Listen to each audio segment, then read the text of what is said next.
उत्तराखंड में सख्त भू कानून लागू हो गया है। राज्य विधानसभा से पारित बिल पर राज्यपाल ने मोहर लगा दी है और राज्यपाल की मंजूरी के बाद उत्तराखंड में सख्त भू कानून लागू हो गया है। इस पर सीएम धामी ने प्रदेशवासियों को बधाई दी है और कहा है कि सख्त भू कानून से राज्य में डेमोग्राफी चेंज की कोशिशों पर रोकथाम लगेगी और भू कानून का उल्लंघन करने वालों पर सख्त कार्रवाई होगी।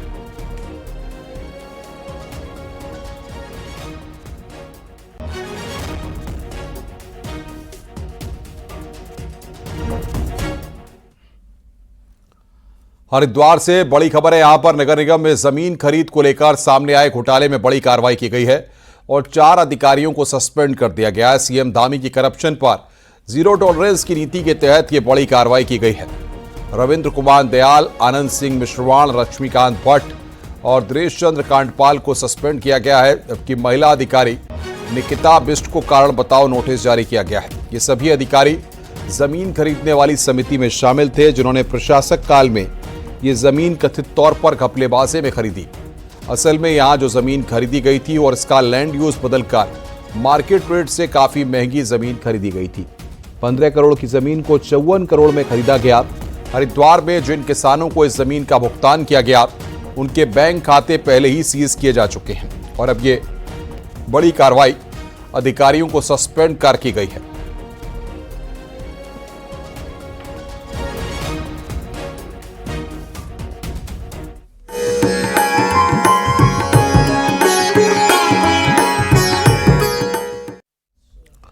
कल सुबह बाबा केदारनाथ के कपाट आम श्रद्धालुओं के लिए खोल दिए जाएंगे। सुबह 7 बजे भक्त बाबा केदार के दर्शन कर पाएंगे। वहीं कपाट खुलने की प्रक्रिया सुबह 4 बजे से शुरू हो जाएगी।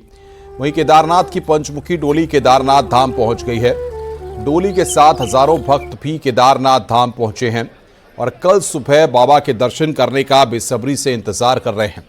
इस बार केदारनाथ में भक्तों को कई नई चीजें भी देखने को मिलेंगी। वहीं बाबा के दर्शन को लेकर यात्री काफी उत्साहित हैं। बाबा केदार के मंदिर को भव्य तरीके से सजाया गया है। 108 कुंटल फूलों से धाम को सजाया गया है।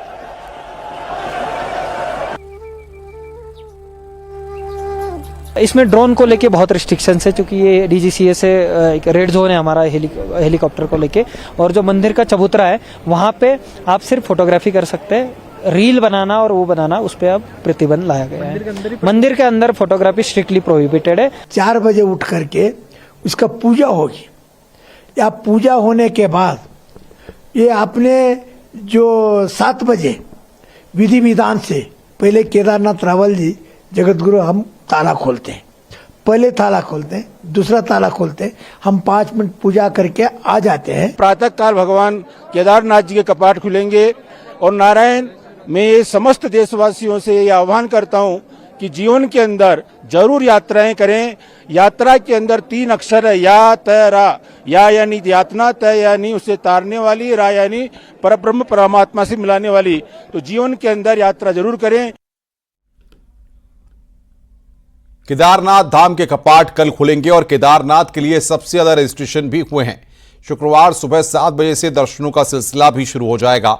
मंदिर समिति, तीर्थ पुरोहित और सरकार भरोसा दिला रहे हैं कि व्यवस्थाएं पूरी हैं और एक एक यात्री को दर्शन होंगे। देखिए हमारी रिपोर्ट।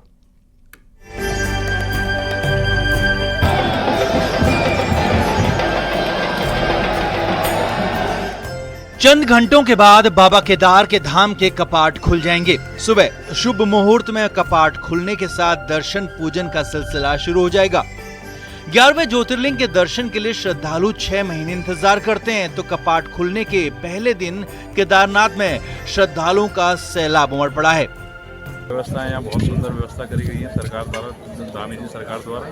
बहुत सफाई की बहुत ज़्यादा ध्यान रखा जा रहा है। आप पीछे देखेंगे तो लगातार देखिए सफाई कर्मचारी हमारे जितने भी हैं सब लगातार सफाई का बहुत ज़्यादा ध्यान रखते हैं। कैसा लग रहा है आपको मंदिर में आके? बहुत सुंदर। देश और विदेश से 4 धाम के लिए अब तक 22 लाख से ज्यादा रजिस्ट्रेशन हो चुके हैं, जिनमें सबसे ज्यादा 7.5 लाख अकेले केदारनाथ धाम के रजिस्ट्रेशन है। 24,000 यात्रियों ने हेलीकॉप्टर की भी बुकिंग कराई है। तो ऐसे में तय है कि पहले दिन से दर्शनों के लिए भीड़ उमड़ेगी। तो मंदिर प्रशासन, तीर्थ पुरोहित और सरकार सबको दर्शन का भरोसा दे रहे हैं। वहीं कपाट खुलने के मौके पर खुद मुख्यमंत्री पुष्कर सिंह धामी भी मौजूद रहेंगे। जो व्यवस्था है, व्यवस्था का मतलब कि घोड़े, डंडी, हेली, पहली सेवा सारी सुविधाएं चालू हो चुकी है। और मैं समस्त देशवासियों से अनुरोध करता हूँ कि आप आइए केदारनाथ और भगवान के दर्शन कीजिए। और इस बार विशेष ये व्यवस्था है कि कोई समाज के द्वारा, मंदिर समिति के द्वारा ये व्यवस्था कर दी गई है कि कोई भी यात्री बगैर दर्शन के नहीं जा पाएगा। यहाँ पर सारी व्यवस्था चाक चौबंद कर दी गई है। लगभग 108 कुंटल फूलों से हमने पूरे इस प्रांगण को सजाया है और साथ ही साथ संगम आरती और शंकराचार्य की मूर्ति है उसको भी हम लोगों ने फूलों से सजाया। और गेट आपने देखा होगा जो उसको देखा होगा, बहुत ही भव्य तरीके से हमने सजाया है और बहुत ही अच्छे और अद्भुत दर्शन होंगे सभी श्रद्धालुओं को। बाबा केदार के कपाट खुलने में बस कुछ घंटे का इंतजार है तो पूरे मंदिर को 108 क्विंटल फूलों से सजाया गया है। इस बार मंदाकिनी और सरस्वती नदी के घाटों पर रोजाना शाम की आरती की भी शुरुआत होने जा रही है। न्यूज़ 18 के लिए दीपांकर भट्ट की रिपोर्ट।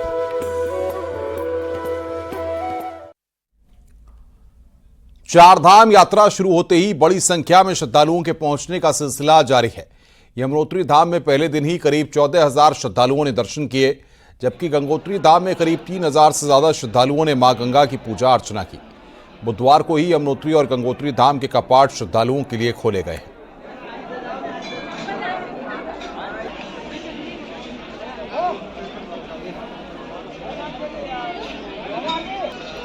बुधवार को खुले दोनों धाम के कपाट।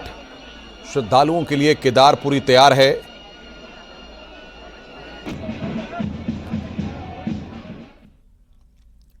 राजाजी टाइगर रिजर्व से चौंकाने वाली खबर सामने आई है। यहां 13 साल से सिर्फ कागजों पर चल रहा राजाजी कंजर्वेशन फाउंडेशन अब राज्य सूचना आयोग की सख्ती के बाद अस्तित्व में आ गया है।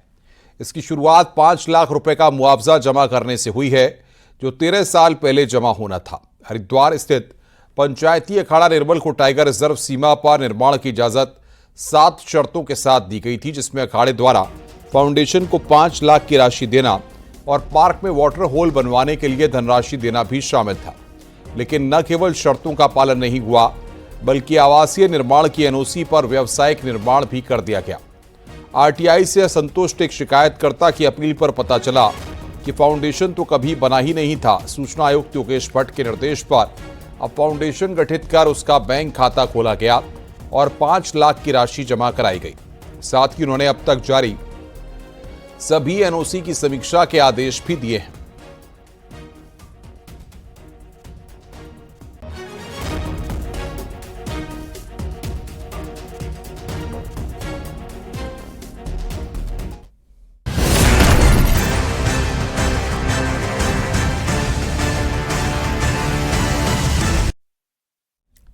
आगे बढ़ते नैनीताल में 12 साल की बच्ची से बलात्कार के आरोपी 73 साल के मोहम्मद उस्मान को गुरुवार के दिन कोर्ट में पेश किया गया। आरोपी को भारी पुलिस सुरक्षा के बीच हल्द्वानी में पॉक्सो कोर्ट में पेश किया गया, लेकिन इस पेशी के दौरान लोअर कोर्ट के वकीलों ने आरोपी पर हमले की कोशिश की। पुलिस को आरोपी को कोर्ट तक ले जाने में अच्छी खासी मशक्कत करनी पड़ी। पॉक्सो कोर्ट ने मोहम्मद उस्मान को 14 दिन की न्यायिक हिरासत में जेल भेज दिया है। इस दौरान वकीलों ने आरोपी उस्मान के लिए फांसी की मांग की, जबकि बार एसोसिएशन ने अपने वकीलों से अपील की है कि बलात्कार के आरोपी मोहम्मद उस्मान का कोई भी केस न लड़े। वहीं इस मामले में लेकर नैनीताल में अलर्ट है और पैरामिलिट्री फोर्स एसएसपी को तैनात कर दिया गया है। कल होने वाली जुमे की नमाज को लेकर यह फैसला लिया गया है। देवभूमि उत्तराखंड में इस तरह के अपराध और 75 साल का व्यक्ति 12 साल की बच्ची के साथ रेप कर रहा है, बहुत निंदनीय घटना है। ऐसे लोगों को फांसी होनी चाहिए। हम तो मानते हैं कि ऐसे लोगों को फांसी होनी चाहिए। और ये घिनौने, अगर एक बार हम सही से इन सभी अपराधियों को सजा देंगे तो दूसरी बार से कोई ऐसा माइकेलाल नहीं होगा जो ये कृत्य करेगा, कभी नहीं करेगा। अगर इसको एक बार सजा मिल गई ढंग से तो कभी ऐसा कृत्य नहीं करेगा। इस प्रकार की अपीलें कई बार पहले भी कर चुके हैं कि भाई जो भी ऐसे जघन्य अपराध हैं और समाज के प्रति जो घृणा की भाव से देखे जाते हैं, तो ऐसे में हमारा एक व्यक्तिगत रूप से भी हमारा वो रहता है कि भाई हम ऐसे मामलों की पैरवी ना करें। नैनीताल में रात में हुए बवाल के बाद कुछ बाहरी लोगों के भागने की भी खबरें हैं। गुरुवार को सुबह से ही नैनीताल की जामा मस्जिद से कुछ लोग निकले हैं और टैक्सी बुक कर फरार हुए हैं। ये लोग कौन हैं, इसकी कोई जानकारी नहीं सामने आ सकी। वहीं कब से ये लोग नैनीताल की इस मस्जिद में ठहरे थे, क्या कोई पुलिस वेरिफिकेशन हुआ था, इसकी भी कोई जानकारी नहीं है।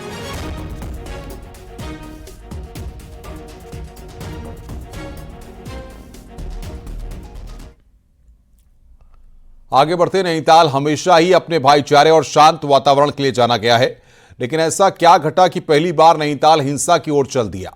ये कोई अचानक हुई घटना नहीं, बल्कि पिछले 10 सालों से दबा गुबार है जो अब जाकर फूटा है। आखिर क्या ये मामला है, आइए इस रिपोर्ट के जरिए हम आपको दिखाते हैं।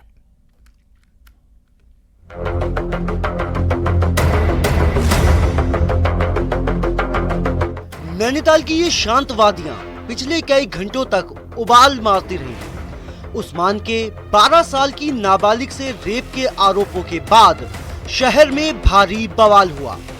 लोगों का गुस्सा इस कदर निकला कि गाड़ी पड़ाव पर धर्म विशेष के बाहरी लोगों को पीटा गया और दुकानों को तोड़ दिया गया।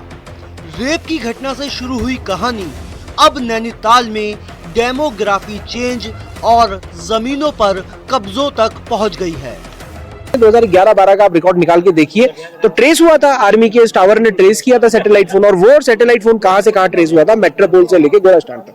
तो ये बहुत बड़ा चिंतनीय विषय हम लोगों के लिए है कि स्लीपर सेल तो निश्चित ही होंगे, तो हम लोगों को इस पर ये मुद्दा यहीं खत्म नहीं होने वाला है। इस पर प्रशासन से, शासन से सबसे बात करी जाएगी। और हम आर्थिक रूप से अधिकारियों को अपने प्रभाव में लेकर के अपने काम कर रहे हैं, उन अधिकारियों की भी पहचान हो। और ऐसे ही हमने आज मंच के माध्यम से भी कहा है, भले वो मल्लीताल कोतवाली हो, तलीताल थाना हो, इस प्रकार के जो सिपाही उन कोतवालियों के थाने के अंदर बैठे हैं उनको चिन्हित करके हमने नाम बताए हैं, उनके ऊपर यदि कार्रवाई नहीं की गई तो ये आक्रोश इससे बढ़ करके आएगा। पिछले 30 सालों में नैनीताल की डेमोग्राफी इस कदर बदली है कि नैनीताल शहर पहले जैसा नहीं रहा। कई राज्यों के लोग यहाँ फड़ दुकानें लगाने तो आए, लेकिन सरकारी जमीनों पर कब्जा कर यहाँ के रहनुमा बन गए। इस दौरान इन लोगों ने प्रशासन की मिली भगत से अपने दस्तावेज जैसे स्थायी निवास, आधार और राशन कार्ड तक यहाँ बना लिए और खुद शहर के मालिक बनने लगे। हालांकि कई बार प्रशासन ने जांच भी की, लेकिन कोई फायदा नहीं हुआ। कोई भी व्यक्ति कहां से आ रहा है, कहां पे रह रहा है, इसका वेरिफिकेशन बहुत जरूरी है। किस तरह की एक्टिविटीज वो कर रहे हैं, किसी तरह के लीगल एम्प्लॉयमेंट में है या कुछ इलीगल काम हो रहे हैं, इसको चिन्हित किया जाए। ये हम रेगुलरली करते भी रहते हैं और इस तरह के जो भी एलिमेंट्स पाए जाते हैं उनके विरुद्ध कार्रवाई भी की जाती है पुलिस एक्ट में। बहरहाल सरकार भी पहाड़ों में डेमोग्राफी चेंज को लेकर चिंतित है। अब सवाल इस बात का है कि आखिर नैनीताल शहर ऐसे लोगों का आसान ठिकाना क्यों बन रहा है। नैनीताल में डेमोग्राफी को लेकर लगातार बातें उठते रही हैं, तो तमाम जो एजेंसियां हैं उन्होंने भी इस पर सवाल खड़े किए हैं। हालांकि जिस तरह के हालात आज बन गए हैं, ये उबाल 1 साल से लोगों के बीच था और आज गुस्से के तौर पर फूटा हुआ है। हालांकि अभी भी अगर इनको नहीं रोका गया तो नैनीताल में आने वाले दिनों में इससे भी बड़े दंगे हो सकते हैं। वीरेंद्र बिष्ट, न्यूज़ 18, नैनीताल। नैनीताल में 2 दिन से बवाल मचा है और इस हिंसा की सबसे बड़ी समस्या नैनीताल पालिका की ही दुकानें हैं। ये दुकानें कई दशक पहले पालिका ने मामूली पैसों में स्थानीय लोगों को दी थी। इसके बाद दुकान मालिकों ने ये दुकानों को 30 से 40 हजार प्रति महीने किराए पर बाहरी और धर्म विशेष के लोगों को दिया। अब नैनीताल में हिंसा के बाद जब भीड़ ने इन दुकानों पर हंगामा किया तो पालिका हरकत में आई और इन दुकान मालिकों पर कार्रवाई करने जा रही है।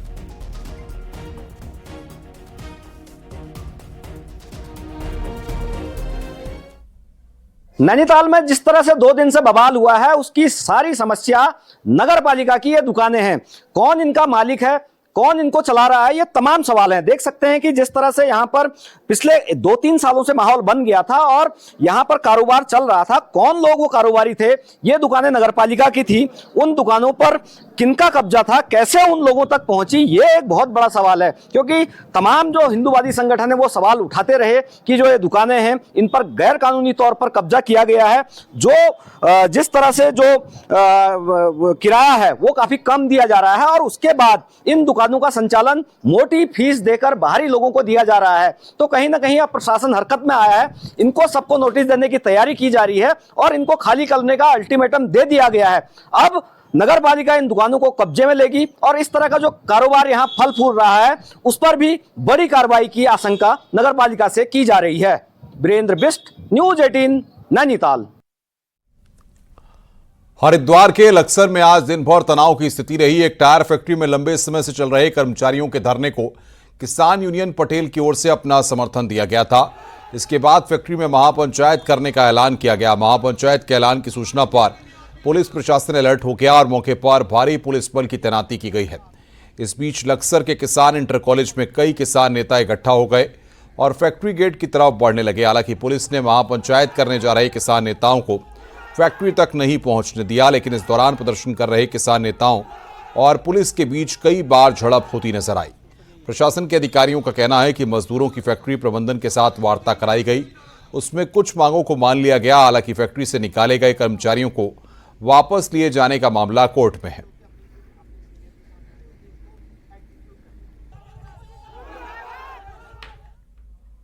जो लेबर यूनियन की 4 मांगे थी, उनमें से 3 मांगों पे फैक्ट्री प्रशासन को मना लिया गया था और चौथा जो एक मांग है टर्मिनेट की, वो कोर्ट से जो भी फैसला आएगा उसमें दोनों पक्षों को मान्य होगा, ऐसी बात थी।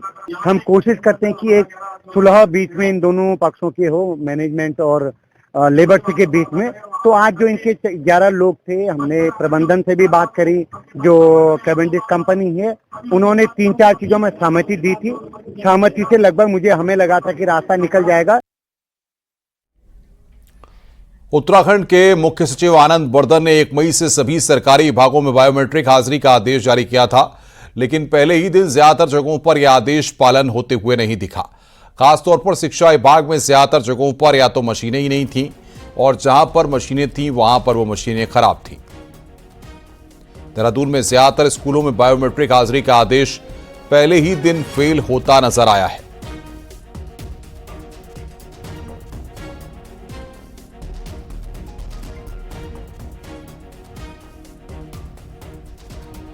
पाँच साल हो गए होंगे, ये कुछ ही टाइम चली थी, उसके बाद ये अपना आप ही ठप हो गई थी, चली गई नहीं इससे अटेंडेंस, तब से बंद ही पड़ी है। हमने बार बार इसकी कंप्लेन भी की है, लेकिन ये ठीक नहीं हुई, तब से कोई आया भी नहीं इसे ठीक करने। जहाँ तक माध्यमिक की बात है, माध्यमिक शिक्षा में लगभग स्कूलों में हमारी जो है बायोमेट्रिक मशीन लगी हुई है सब जगह, और हमारे ऑफिस में बायोमेट्रिक मशीन लगी हुई है। जो चीफ सेक्रेटरी सर के आदेश है उनका अक्सर से पालन कराया जा रहा है। जहाँ तक बात है खराब मशीनों की, कुछ मशीनें खराब जरूर पड़ी हुई थी, उनको बदलने के हमने आदेश भी उनको दे दिए गए हैं।